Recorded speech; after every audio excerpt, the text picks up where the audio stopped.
கெஞ்சு தமிழ். இந்த ரெண்டு பேருக்கும் பின்னாடி வந்தவர் சுந்தர். அதனால அவருடைய தமிழ் விஞ்சு தமிழ். மணிவாசகருடைய திருவாசக தமிழ் நெஞ்சு தமிழ்னு சொல்லுது. இது உள்ளத்தை உருக்கும். திருவாசகம் பாடி ஒருத்தருடைய கண்ணில் கண்ணீர் வரலைன்னா நான் சரியா பாடல. அப்படிப்பட்ட நூல் திருவாசகம். உள்ளத்தை உருக்கி, ஊனினை உருக்கி உள்ளொளி பெருக்கும். கல்லு மாதிரி இருக்கிற மனசை கனிய வைக்கும். முல்லை தீம்பாணி என்கின்ற தமிழ் பண் இன்று மோகனம் என்ற கர்நாடக இசையில் அதிகமாக பாடப்படுகிறது. திருவாசகம் முழுக்க மோகனத்தில் பாடலாம், ஆனால் அதற்கு பண் இல்லை. காலங்காலமாக ஓதுவாமுக்திகள் முல்லை தீம்பாணி என்ற மோகன ராகத்தில் பாடி வருகிறார்கள். அதனால நம்ம அதை தொடங்குவோம். இந்த திருவாசகத்துல ஒரு பெரிய சிறப்பு என்ன அப்படின்னா, பண் கிடைக்காத திருவாசகத்துல சொல்ற பண் சுமந்த பாடல் பரிசு படைத்தது. எனவே திருமுறை பாடல்களை பண்ணோட பாடல்னு பண் வகுக்கப்படாத அல்லது நமக்கு கிடைக்கப்படாத திருவாசகத்துல குறிப்பு வருது. பண் சுமந்த பாடல் பரிசு படைத்தரும். எனவே பண்ணோடு பாடினா தான் என்ன கிடைக்கும்? பரிசு கிடைக்கும். இல்லைன்னா அது வெற்று கீதமாக போய்விடும். அந்த திருவாசகம் முல்லை தீம்பாணி என்கின்ற பண் நெஞ்சு தமிழ். அப்படியே பெருமாளுடைய திருவடியை நினைச்சிட்டு இந்த தமிழை நீங்கள் அனுபவிக்கணும்.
இன்னமுதமுமாய் தித்திக்கும் சிவபெருமான் தானே வந்து எனது உள்ளம் புகுந்து அடியேற்கு அருள் செய்தான்.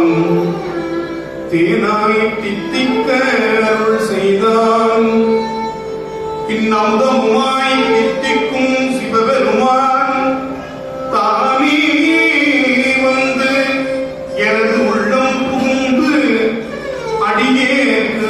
செய்தான் உனாரும் உயிர் வாழ்க்கை பொறுத்தன்றே வெறுத்திடவே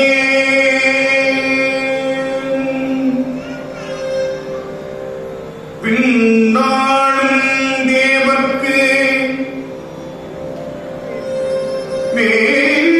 மேலாய வேதியனை மன்னாளும் மன்னனுக்கு மாண்பாகி நின்றானே தன்னார் தமிழளிக்கும் தன் பாண்டி நாட்டானே பெண்ணாளும் பாகனை பேணு பெரும் துறையில் கண்ணார் கடல் காட்டி நாயினை ஆட்கொண்டு அண்ணாமலையானே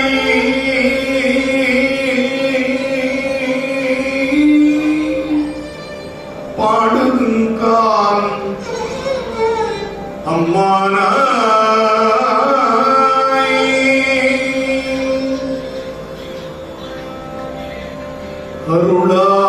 அருளாதொழிந்தால் அடியேனை அஞ்சேல் என்பாரிங்கு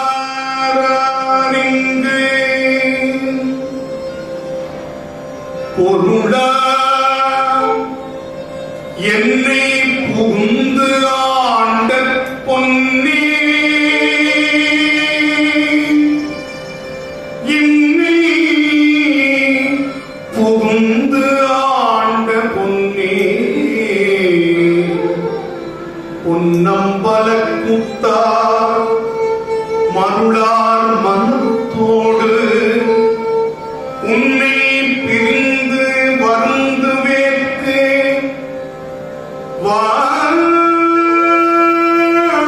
வான்றும் தெருளார் கூட்டம் காட்டாயே சித்தே போனால் சிறியாரோ